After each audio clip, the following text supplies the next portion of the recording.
नमस्कार दोस्तों।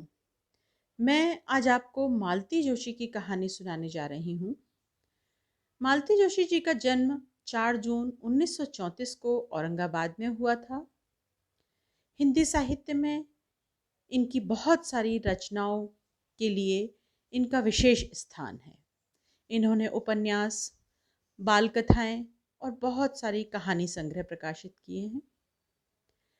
विभिन्न भाषाओं में, विदेशी भाषाओं में इनकी कई रचनाओं का अनुवाद हो चुका है। इनकी कई कहानियाँ रंगमंच, रेडियो और टीवी पर नाट्य रूपांतर किया जा चुका है। मालती जोशी जी ने जो कहानियाँ लिखी हैं वो सुनकर आपको अपने आसपास किसी पात्र का होने का एहसास होता है। इनकी कहानियों की खूबसूरती है कि ये इनके पात्र ऐसा लगता है जैसे हमारे बीच के हैं। आप कहानी सुनेंगे, मैं आशा करती हूँ आपको कहानी ज़रूर अच्छी लगेगी और आगे भी मैं समय समय पर मालती जोशी जी की कहानियाँ आपको सुनाती रहूँगी। उम्मीद करती हूँ आप सभी पसंद करेंगे। आइए सुनते हैं मालती जोशी जी की ये कहानी। Demand draft. अम्मा, मैं निकल रहा हूँ। पूजा घर के दरवाजे पर खड़े होकर बेटे ने कहा। एक क्षण को उन्होंने जाप रोक दिया, आंखें खोली और मुस्कुराकर बेटे को विदा कर दिया। ठाकुर जी को हाथ जोड़कर बेटा चला गया, पर वे मन का लिए वैसी ही बैठी रहीं। जानती थी अभी पीछे पीछे बहुरानी भी आएंगी। निकलने से पहले दोनों कहकर जाते हैं। अच्छा लगता है, बचपन में जो संस्कार दिए हैं वे अब तक कायम हैं। यह जानकर अभिमान होता है। इस घर में आकर बहू ने भी यह आदत आत्मसात कर ली है। कहती है, अब आप यहाँ आ गई हैं अम्मा जी, तो कितना अच्छा लगता है। कम से कम कोई तो है जिसे कहकर बाहर जा सकते हैं। घर लौटकर ताले का मुंह तो नहीं देखना पड़ता। वे 5 मिनट तक माला थामे बैठी रहीं, पर बहू नहीं आई। जल्दी में भूल गई होगी शायद। औरतों को तो घर से निकलते निकलते 100 काम याद आ जाते हैं। वे खुद नौकरी करती रही हैं, इसलिए जानती हैं। इसीलिए उन्होंने बुरा नहीं माना। जाप पूरा करने के बाद पूजा के बर्तन समेटकर बाहर आईं तो देखा पूरा घर देसी घी से महक रहा है। पूजा घर में भी यह महक आ रही थी, पर उन्होंने सोचा कि ठाकुर जी के दीपक की सुगंध होगी। रसोई में आकर देखा तो कमर में एप्रन लपेटे बहुरानी कुछ बना रही हैं। आज काम पर नहीं गई? प्रश्न पूरा होते होते ही उन्होंने देखा कि बहुरानी गुलाब जामुन बना रही हैं। 15-20 चाशनी में पड़े थे, 15-20 कढ़ाई में तैर रहे थे और इतने ही परात में बने रखे थे। आज त्योहार है कोई? मुझे तो आजकल कुछ याद ही नहीं रहता। त्योहार ही समझ लीजिए, बहुरानी ने मुस्कुरा कर कहा। आज बॉबी का बर्थडे है। बॉबी का बर्थडे है? हे भगवान, मुझे यह क्या हो गया है। बॉबी का बर्थडे भी याद नहीं रहा। उज्जैन में थी तो 8 दिन पहले से सबको कार्ड भेज देती थी, और यहाँ घर में बैठी हूँ तो याद ही नहीं रहा। यहाँ घर में सबके बीच बैठी है ना, इसीलिए याद नहीं रहा।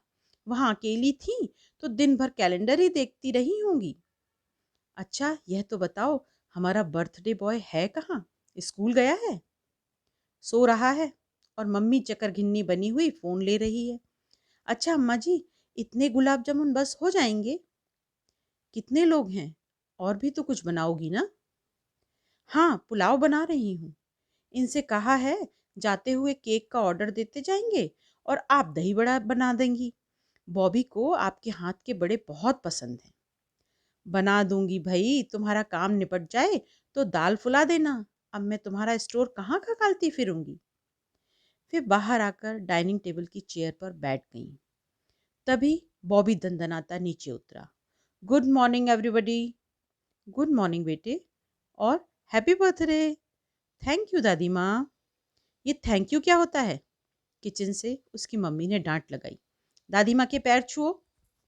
बॉबी ने झट से आगे बढ़कर उनके पैर छू लिए। उन्होंने उसका माथा चूमकर आशीर्वाद दिया और कहा, अपनी मम्मी से भी आशीर्वाद लो। बॉबी किचन में गया और वहां का नजारा देखकर आशीर्वाद की बात ही भूल गया। Yummy yummy gulab jamun my favourite. और उसने एक उठाकर मुंह में डाल लिया। ये क्या हो रहा है? तमीज से खाओ, प्लेट लो, चम्मच लो। उसका मन हुआ कि कहें पहले ठाकुर जी को भोग तो लगा लो, पर जब्त कर गई। उन्हें अपनी सास की याद आ गई। वे कहती थीं, भोग के लिए बच्चों को मत तरसाया करो, आखिर सब कुछ इन्हीं बाल गोपालों के लिए ही तो है। अपने कमरे में जाकर वे 500 रुपए का एक नोट ले आई। बॉबी डाइनिंग टेबल पर बैठकर खाने में मगन था। उसे पकड़ाकर बोली, लो बेटा, अपनी पसंद की कोई चीज ले आना। थैंक यू दादी माँ, बॉबी ने कहा और फिर चिल्लाकर मम्मी को सूचना दी। मम्मी, मुझे दादी ने 500 रुपए दिए हैं। अरे वाह, तुम्हारी तो ऐश हो गई। तुम कितने दे रही हो? और डैडी? मैं और डैडी अलग हैं क्या? बहू अब गैस बंद करके बाहर आ गई थी। और अभी दिल्ली से तुम्हारे लिए मोंटे कार्लो का पुलोवर लाए थे, वो बर्थडे प्रेजेंट ही तो है। पुलोवर तो पहनने के लिए है। I want cash down. कितने दे रही हो? बोलो। कैश किस लिए? बाहर खाने के लिए, और क्या, सलोमी जा रहे हैं, सब लोग चाइनीज खाना चाहते हैं। तो बाहर जाने की क्या जरूरत है? घर पर ही जो कहोगे बना दूंगी। पुलाव बना रही थी, अब फ्राइड राइस और नूडल्स भी बना दूंगी। दही बड़े कैंसिल करके मंचूरियन बना दूंगी। घर पर?